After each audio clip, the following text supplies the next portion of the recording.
Well, hey everybody, Colin Harper with Michael Kutch here from HPK Provident at Friday Live. We've got some, exciting stuff to talk about. Mike, first off, I think it's been it's been a nice little reprieve these first couple weeks of the year. I know we've definitely seen some positive trends, which is something different, and we'll get into that in a little bit. But we also want to talk about some not so positive trends on the side of cybersecurity. That's kind of our topic today. And once we talk about the market a little bit, I'll come back and give you some cybersecurity tips. I think there's a lot of simple things you can do to help protect yourself and your information out there. As our normal disclaimer, nothing we talk about is specific advice. If you would like specific advice, feel free to reach out to us or your trusted professional. We do this every Friday. We always talk a little bit about the market and have a planning topic. So we would love to have you join us. And if there's any topics you're interested in, please leave a comment, subscribe, and let us know, because we're happy to cover those as well. We've got a pretty exciting content calendar for the year. We love doing this. We've been doing it for about half a year now, and always looking to improve and get a little bit better.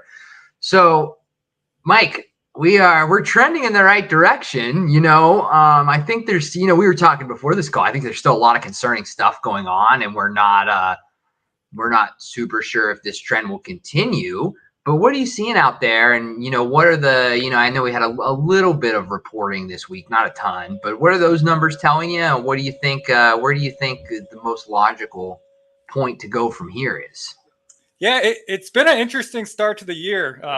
I'll certainly take it. But the interesting aspect of it is the worst quintile of performance from 2022 is the leading performance in 2023 and vice versa. So things that did very bad last year are having very nice returns to start the year. While I'm going to throw out a guess. Is that the emerging markets? Is that what we're seeing, or is it? Yeah, I was referring more to domestic, but yeah, emerging markets had a great start to the year, also developed. But within the United States, the sectors that have been doing very well are communication services, discretionary, and tech, which were the worst performers of last year. Energy, which was the best, it's doing okay, but trailing those other groups. And then the defensives are negative for the year. So all staples, utilities, and healthcare all had a decent year relatively last year, but they're negative to start the year. And I think that's one of those arguments for maintaining diversification, even if some of those sectors were a bit unattractive last year. Right. Yeah. And besides being very oversold, some things that help them specifically are that interest rates have come down.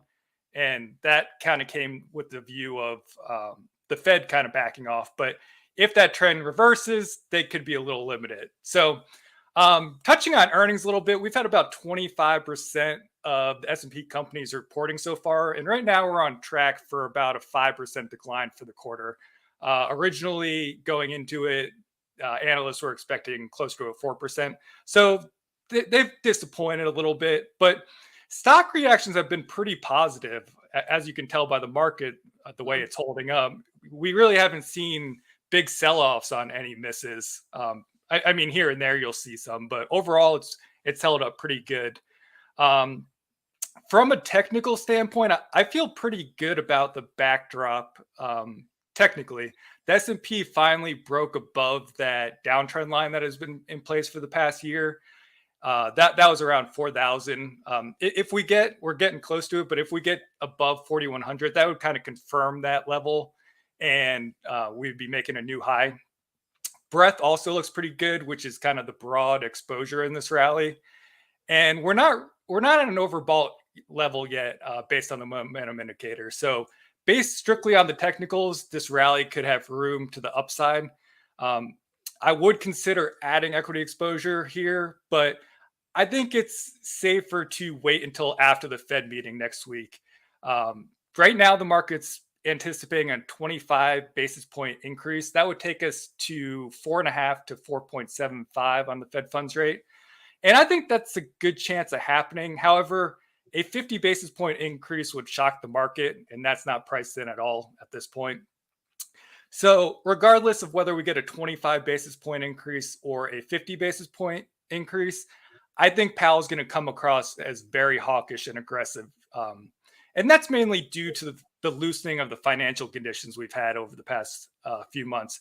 And what I mean by that is the higher prices we've seen in equities and fixed income, as well as a soft dollar. All three of those can add to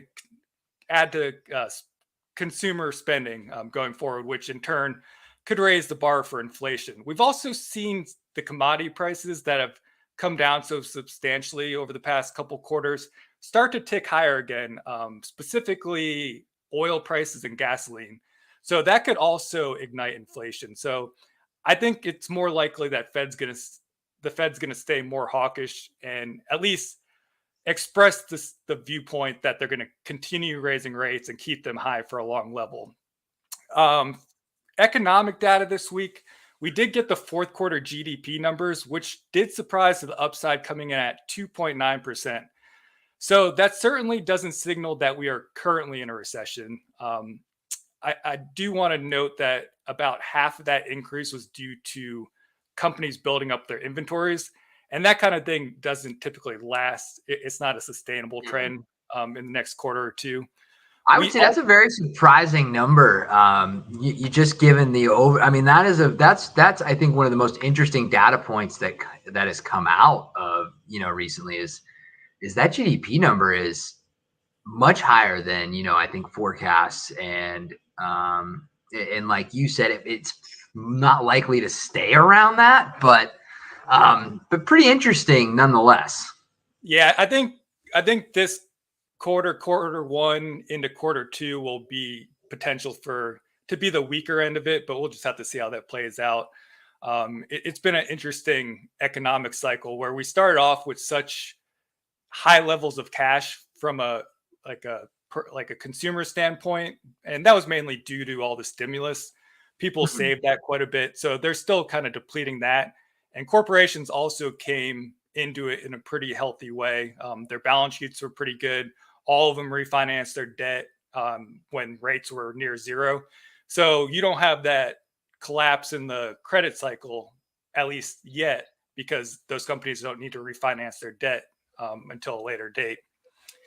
Another economic indicator we got was the PCE deflator, which is the Fed's preferred measure of inflation. No surprises there. It came in pretty much in line. Headline came in slightly higher than expectations, but not enough to move markets.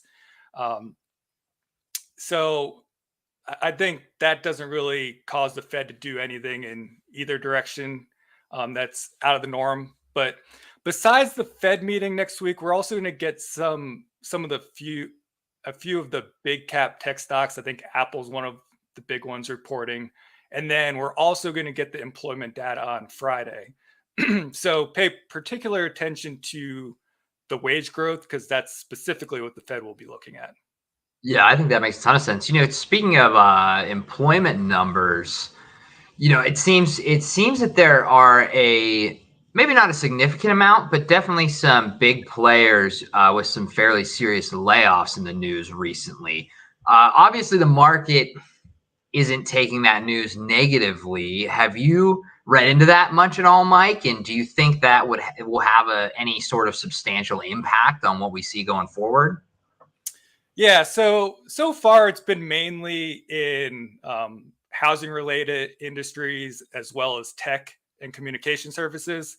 So housing's a particular scenario. Everyone knows that housing's been weak. There's some signs that it may be gaining a little bit of steam, but on the tech and communication services, they just overhired so much during the pandemic that they're just unloading some of that excess at this point in preparation for a slowdown. Now, there are some spreading into other industries. I think we heard from like 3M and some other industrials that are starting to announce some layoffs. So that's really going to be the thing to watch, whether that really spreads out throughout the economy or if it stays specific to the tech and comm services area. Yeah, and that's kind of what I was reading into it. No reason to press the panic button just yet. I think it makes sense for those those different sectors, but certainly worth keeping an And eye from a on. stock price perspective, a lot of it's been well received by shareholders because they like to see them reduce spending and headcount in order to increase their bottom line. Yeah, that makes a lot of sense. So kind of moving on some other ways, right? Those companies are protecting or trying to do their best to protect against some uncertainty moving forward. And we'll kind of segue from there. And Mike, thanks for all those great points. We'll segue in a little bit into cybersecurity and what are a couple things you can do to protect yourself against kind of malicious acts. I would say one of the biggest things is password security and password strength. The more numbers, digits, letters, capital, lowercase, the longer and the more complex your passwords are, makes a massive difference on whether your information can get compromised. Easy passwords are much, much quicker to crack than longer passwords would be. On that same theme, there's a lot of password managers out there that will actually randomly generate passwords for you and kind of store everything in a central location. If you're anything like some of the older members of my family, not to name names, but you have a magical binder somewhere with all your passwords saved in them. But the problem, as everybody knows, I think we all have 30, 40, 50 different online logins that we have to get into every day or occasionally, and it's really nearly impossible to stay organized and keep track of all those passwords. So a password manager, one that can be encrypted from end to end, is a great tool to kind of provide some additional cybersecurity for you. The next big thing is, and a lot of this is common sense, right? Do not click any emails from anyone you don't recognize. I think that's one of the biggest ones. A lot of times now we're seeing emails from fake emails from people imitating banks, other financial institutions asking for account information. They want you to click this link and then they're able to get access to your computer and files that way. So just be very, very diligent when you're going through your emails. Don't open anything from an unknown sender. If it looks fishy, it probably is. You'll notice maybe a couple letters are off in a domain that they're emailing from, things like that. Kind of taking it to the next level there as well. There's also, it's always a good idea to use some sort of antivirus. Windows has some built in. I believe Apple does as well. I'm not as familiar with Apple products, but Windows has a built-in antivirus. If you need some help with that, I would encourage you to get some help with that. Just make sure you have an active antivirus. Make sure you're being diligent with your emails and really think about your password security and think about using a password manager. I think those are some really basic things to be able to try to increase your cybersecurity day in and day out. I know I've had my identity stolen a couple times, had a couple tax returns filed under my social. It's kind of, we're really in that world where it is almost impossible to fully protect yourself.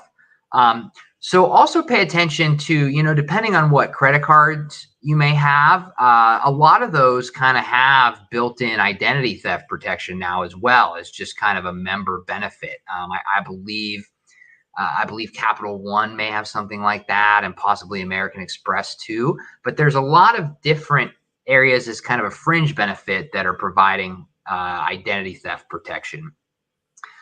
If your information is compromised, kind of the best course of action is to contact the credit bureaus directly if somebody has gotten access to your information, trying to open accounts, do things along those lines. Contact all three of those credit bureaus and make sure they go ahead and put a freeze on everything to kind of stop that activity. Unfortunately, it's very much how things work. We feel very fortunate that at LPL, we have a cybersecurity guarantee they came out with recently. And if any of our clients were to be adversely affected by a malicious cyber attack, the LPL will cover that 100%, which is a very cool benefit we have in partnering with LPL. And also on our end, we confirm everything verbally as well. So the chance of the folks that work with us and our clients actually being the victim of something like that, while possible, there's a number of checks and balances we put into place to kind of prevent any of those cyber attacks from getting through. But those are just some quick tips on cybersecurity. Mike, as always, thank you for the awesome insight. We certainly appreciate that. We will be back next week. Have a wonderful weekend, everybody. Stay warm, stay safe, stay healthy, and feel free to give us a comment if there's some topics you'd like to hear next week. Take care, everyone. Have a great weekend. Bye.